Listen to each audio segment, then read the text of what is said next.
Praise the Lord, this is angel. एक बेहद important video के साथ आप लोग के बीच में हूँ, इसे मिस मत कीजिएगा। ये वीडियो एक्चुअली इसके ऊपर अभी तक किसी ने बात नहीं करी, और ये अभी हाल में ही टाइम्स ऑफ इंडिया में एक आर्टिकल आया जो कि ऑपरेशन ब्लू स्टार की 38th एनिवर्सरी के ऊपर था, जिसमें कि एक सिख ज्ञानी जिसका नाम हरप्रीत सिंह है, उन्होंने एक बड़ा ही कंट्रोवर्शियल बयान दिया और उन्होंने बताया कि जो बॉर्डर पे स्पेशली जो कन्वर्जन हो रहे हैं, और स्पेशली इतने लोग जो क्रिश्चियन बन रहे हैं, उसके लिए ये जो सिख रिलीजियस टीचर हैं उन लोगों को कन्फ्रंट करना चाहिए और उस चीज़ को रोकना चाहिए। उन्होंने इस तरीके से कुछ बात करी और कुछ मस्जिदों का भी जिक्र करा, पर मैं इस वक्त मैं उस स्टेटमेंट पे आऊँगा स्पेशली जिससे उन्होंने ज़ोर देकर बोला, और वो है कन्वर्जन के लिए। देखिए, मैं कुछ इंपॉर्टेंट पॉइंट्स आप लोगों के बीच में रखूँगा, प्लीज़ इसे मिस मत कीजिएगा। ये बेहद इंपॉर्टेंट पॉइंट्स हैं, चाहे आप किसी भी रिलीजन के हों, किसी भी धर्म के हों। पर ये अगर आप अपनी नफ़रत को, ईगो को, हेट को एक तरफ रख कर आप सुनेंगे, तो मैं समझता हूँ ये ज़रूर आपकी आंखें खोलेगी बात, या खुद आप उस पर मेडिटेट कीजिए और ज़रूर ईश्वर आपकी आंखें खोले। लेकिन जो मैं यहाँ पर बताना चाहूँगा, देखिए, सबसे पहले किसी भी धर्म की असलियत अगर आपको देखनी है, उसकी एक्चुअल स्पिरिट क्या है, वो पीस लविंग रिलीजन है या फिर वो वायलेंस पे बिलीव करता है, या क्या उसकी स्पिरिट है, क्या उनकी आइडियोलॉजी है। तो उस रिलीजन को वहाँ देखिए जहाँ उस रिलीजन के लोग, उस रिलीजन को मानने वाले लोग मेजॉरिटी में हों। क्योंकि जब माइनॉरिटी में हो आप, तो माइनॉरिटी में हर इंसान बड़ी ही अच्छी बात करेगा, उससे ज़्यादा कोई शांति प्रिय नहीं है, वो बड़ा ही अमन चैन शांति वाला इंसान है। तो हमेशा वो लोग बात करेंगे किस चीज़ की, पीस की, शांति की, इसकी उसकी, क्योंकि वो माइनॉरिटी में है। पर असल में अगर किसी रिलीजन को देखना है, उसके असली फ्रूट्स, असली फल क्या है, वो है क्या, वो वहाँ पर देखिए जहाँ पर वो गिनती में ज़्यादा हो, जहाँ पर वो मेजॉरिटी में हो। मैं ये बात इसलिए कह रहा हूँ क्योंकि ये जो सिख ज्ञानी हैं हरप्रीत सिंह, इन्होंने ये बोला कि भाई ये सिखों के सर्वाइवल के लिए बड़ा मुश्किल हो जाएगा कल को, जिस तरीके से कन्वर्जन हो रहे हैं, लोग धर्मांतरण कर रहे हैं। अब यहाँ पर मैं इस बात को थोड़ा सा, दोनों कथनी में करनी में यहाँ फ़र्क आ रहा है, कॉन्ट्रडिक्शन आ रहा है, और वो ये आ रहा है कि एक जगह जहाँ पर आप लोग का स्ट्रॉन्ग होल्ड है और हर चीज़ में आपके पास बहुत ज़्यादा फ्रीडम है, यहाँ आपको लग रहा है आपका सर्वाइवल मुश्किल हो जाएगा। वहीं आधा पंजाब इस वक्त कहाँ पर है? कनाडा में, कोई न्यूजीलैंड में, कोई ऑस्ट्रेलिया में, कोई कहीं अब्रॉड में, कोई कहीं। अमेरिकन ड्रीम को लोग पूरा करना चाहते हैं, वहाँ पर जा रहे हैं। उनको यही है कि हमें किस तरह यहाँ पर पीआर मिल जाए, या जो भी है आप सब जानते हैं, they want to get the visa. कहाँ पर? जहाँ पर क्रिश्चियंस मेजॉरिटी में हैं, और जहाँ पर क्रिश्चियंस मेजॉरिटी में हैं उन जगहों पर आपका सर्वाइवल तो फिर बहुत ही ख़राब हो जाना चाहिए। और फिर तो आप लोग उस जगह का नाम भी सुनकर आपको ऐसा लगना चाहिए जैसे आपने अफ़गानिस्तान का नाम सुन लिया या पाकिस्तान का नाम सुन लिया, और कोई भी वहाँ पर जाना नहीं चाहेगा। पर आप लोग जाना चाहते हैं कहाँ पर? कनाडा में। आप जाना चाहते हैं कहाँ पर? अमेरिका में, ऑस्ट्रेलिया में, न्यूजीलैंड में और दूसरी कंट्रीज़ में। क्योंकि आपको पता है कि क्रिश्चियंस भले ही इन मुल्कों में मेजॉरिटी में हो, पर वो इस तरीके की धर्म के नाम पर हेट को नहीं फैलाते। वहाँ के पास्टर्स या वहाँ के प्रीस्ट इस तरीके से दूसरे रिलीजन्स को लेकर इस तरीके से नहीं कह रहे कि भाई इनको कन्फ्रंट करो, ऐसा करो या वैसा करो। आपको पता है कि वहाँ पर खुलकर आपको आज़ादी दी जा रही है, सारे फ्रीडम्स और राइट दिए जा रहे हैं, खुलकर अपने धर्म को प्रैक्टिस करने के लिए, उसको मानने के लिए, उसको प्रोपोगेट करने की। तो जब आपका सर्वाइवल क्रिश्चियन मुल्कों में, जहाँ वो मेजॉरिटी में है, वहाँ पर आपका सर्वाइवल मुश्किल नहीं हुआ, बल्कि वहाँ पर आप और ज़्यादा इन्जॉय कर रहे हैं, वहाँ पर और ज़्यादा आपकी लाइफ अच्छी है, बेटर है। तो फिर यहाँ पर कैसे हो सकता है फिर ऐसे, जब वहीं पर नहीं हुआ? तो ये मैं आपको पॉइंट बोलूँगा, क्योंकि मैं कितना भी पीस लविंग अपने आप को दिखा दूँ, मैं शायद बहरूपिया हो सकता हूँ, लेकिन मैं ऐसे मुल्कों की बात कर रहा हूँ जहाँ क्रिश्चियंस, इवन लोगों के घरों में बंदूक हैं, वो लोग बंदूक रखते हैं, उन्हें अलाउ है रखना। फिर तो वो बहुत पागल होने चाहिए, वो तो हर किसी को आए दिन मार दें, गोलियां मार दें। वो क्राइम हो रहा है, वो एक अलग चीज़ है, वो होता है। मैं यहाँ पर रिलीजन की बात कर रहा हूँ, in the name of religion, in the name of religion कि ये दूसरे धर्म का है तो इसे मार दूँ, ये दूसरे धर्म का है तो उसकी गर्दन पे अभी तलवार रख दूँ, चल भाई कन्वर्ट हो रहा है नहीं हो रहा। ऐसा हुआ अभी ऐसा होता है कभी क्रिश्चियन कंट्रीज़ में? कभी भी नहीं होता। इसलिए लोग खुशी खुशी वहाँ पर जाना चाहते हैं। तो असली किसी भी रिलीजन की स्पिरिट वहाँ पर दिखेगी जहाँ पर वो मेजॉरिटी में हो। तो आपकी बात से मैं बिल्कुल भी सहमत नहीं करता, जो भी हैं ये ज्ञानी हरप्रीत सिंह। आप देखो कि कितना पंजाब इस वक्त बाहर मुल्कों में गया हुआ है, अच्छे से रहते हैं, और वहीं पर जब हम यहाँ पर क्रिश्चियन हैं जो कि आप ही लोगों के ओरिजिन हैं, मतलब उनकी रूट्स क्या हैं, मतलब वो यहीं से बिलोंग करते हैं, इसी ज़मीन से बिलोंग करते हैं, और उनके लिए आप नफ़रत फैला रहे हो। तो ये अपने आप में विरोधाभास है, ये अपने आप में कॉन्ट्रडिक्शन है, ये अपने आप में डबल स्टैंडर्ड है। एक जगह आप क्रिश्चियन मुल्कों में जाना चाहते हो, वहाँ पर आपको सारे राइट्स दिए जाते हैं, आपको चाहिए, आप फ्रीडम को एंजॉय करते हो। दूसरी जगह यहाँ पर दूसरे धर्म का इंसान अगर प्रचार कर रहा है उन्हीं कंट्रीज़ का, अब यहाँ पर अब प्रचार हो रहा है अपने रिलीजन का, कोई जो आपके रिलीजन को नहीं मानता वो अपने अब उन्हीं कंट्री में जिस रिलीजन को मानते हैं अब उसी रिलीजन का अगर यहाँ पर प्रचार हो रहा है जो कि यहाँ पर सदियों से है, तो अब आप उसके खिलाफ़ नफ़रत यहाँ पर फैला रहे हो। तो ये एक डबल स्टैंडर्ड है और ये एक बेहद ही बचकाना बयान है। अब जो दूसरा पॉइंट है वो बहुत इंपॉर्टेंट है, ये बात याद रखिएगा, इसे मिस मत कीजिएगा। वो ये है, मान लीजिए एक रेस हो रही है और यहाँ पर मान लीजिए 1000 मीटर का समझ लीजिए वो ग्राउंड है जो आपको डिस्टेंस कवर करना है। जो पहले जीतेगा, जो पहले पहुँचेगा उस रिबन तक, इस 1000 मीटर के डिस्टेंस को पूरा करके, वो जीत जाएगा, वो जैसे हम जानते हैं। इस दूरी को तय करना है, पर इसमें जो 4 धावक हैं, इन 4 धावक में मान लो एक हिंदू, एक मुस्लिम, एक सिख है, एक ईसाई है, ठीक है, ऐसा मान लीजिए। अब 1000 मीटर पर सबको दूरी तय नहीं करनी, किसी को 1000 मीटर करनी है, किसी को 800, किसी को 600 और किसी को 200।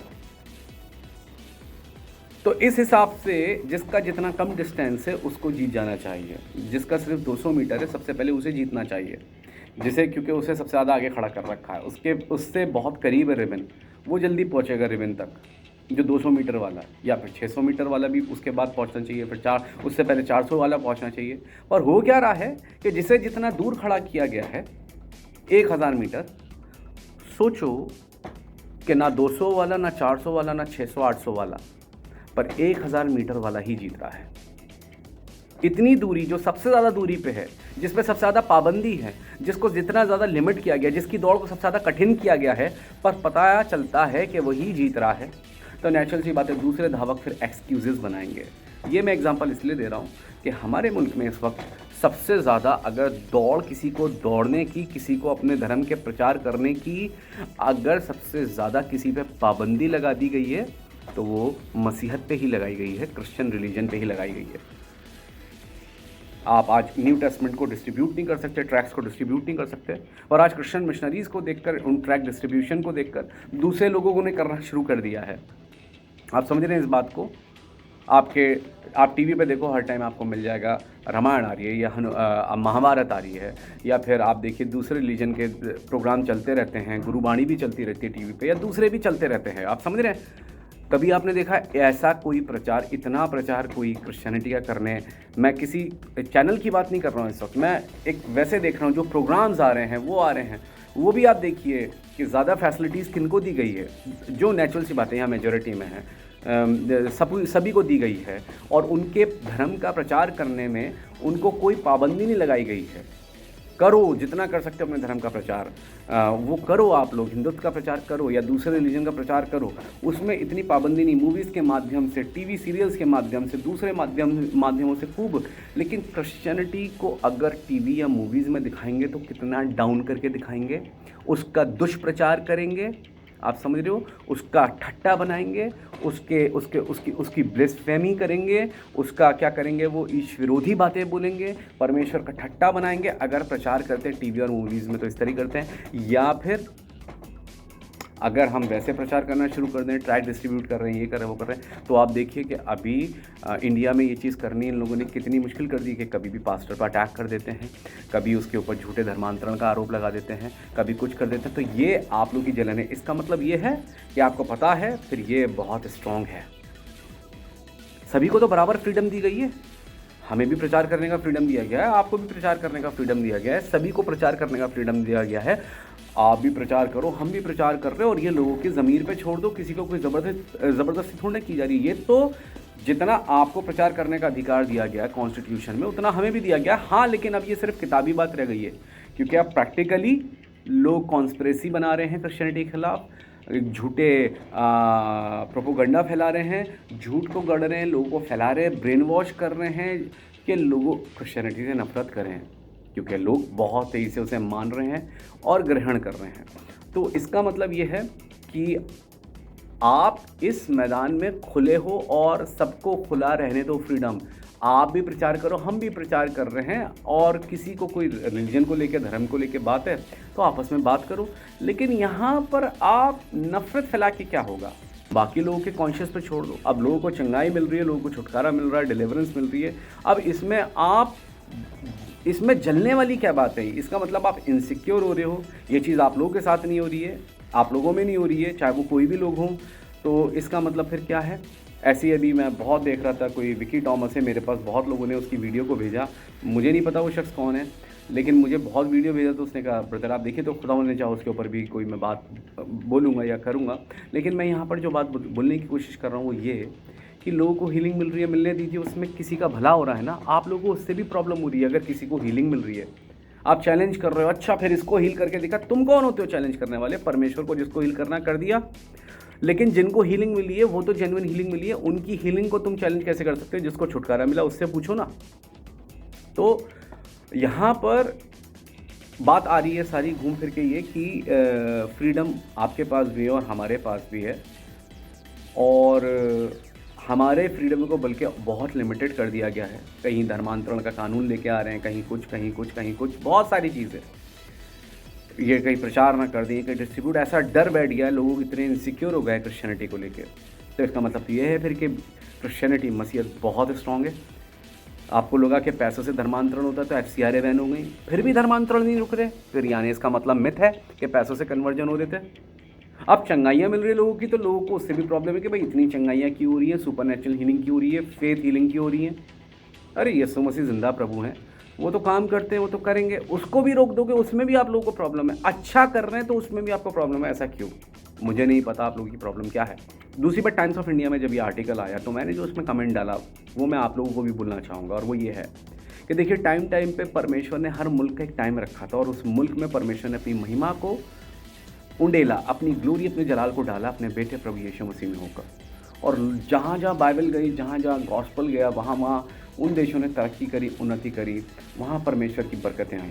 तो मैं आप लोगों को जो ये बता रहा हूँ वो ये कि अब इंडिया का टाइम, और इंडिया को परमेश्वर ने चुन लिया है, इसलिए इतना काम इंडिया में अब हो रहा है। यीशु मसीह को लोग जान रहे हैं, मिथ टूट रही हैं कि कोई धर्मांतरण नहीं होता पैसों का, कोई प्रलोभन का धर्मांतरण नहीं होता, कोई लालच का धर्मांतरण नहीं होता है, पर ये सीधे परमेश्वर का इनकाउंटर होता है आप लोगों के साथ।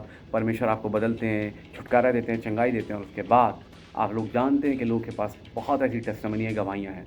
मैं आपको ये बताना चाहता हूँ, यीशु मसीह का आना बहुत नज़दीक है, और इससे पहले यीशु मसीह आए तो याद रखना, यीशु मसीह का सुसमाचार पूरी दुनिया में कोने कोने में पहुँच जाएगा। ये बाइबल की भविष्यवाणी, और इसे कोई नहीं रोक सकता। और एक बाइबल की भविष्यवाणी ये है कि यीशु मसीह के राज्य का कभी अंत नहीं होगा, पर उनका राज्य और तेज़ी से आ रहा है, उनकी बादशाहत आ रही है। इस बात को याद रखना, इसे कोई नहीं रोक सकता। इसके विरुद्ध कोई आएगा तो वो पैने पे लात मारेगा, तलवार की नोक पे लात मारेगा। तलवार की नोक को कुछ नहीं होगा, पर वो अपने आप को घायल कर लेगा। इस बात को याद रखना। लोगों ने कोशिश करी रोकने की, पर उन्होंने खुद ही को क्या कर लिया, उससे अपना खुद का नुकसान किया। तो कहने का मतलब ये है, जो मैं बताने की कोशिश कर रहा हूँ, कि ये टाइम इंडिया का है, ये हाई टाइम है इंडिया के लिए। गॉस्पल जारी है, परमेश्वर लोगों को बदल रहे हैं, छुटकारा दे रहे हैं, चंगाई दे रहे हैं, आज़ादी दे रहे हैं। रिवाइवल टाइम है इंडिया के लिए। और जब परमेश्वर ने ये काम करना शुरू कर दिया तो इंसान की क्या विसात, उसकी क्या हैसियत कि वो परमेश्वर के काम को रोक दे। याद रखना, अंत बहुत नज़दीक है, न्याय का दिन आ रहा है। दुनिया का अंत होगा नहीं, दुनिया का अंत चल रहा है इस वक्त। ऐसा नहीं कि एक बटन दबेगा और उस दिन पूरी दुनिया एंड हो जाएगी।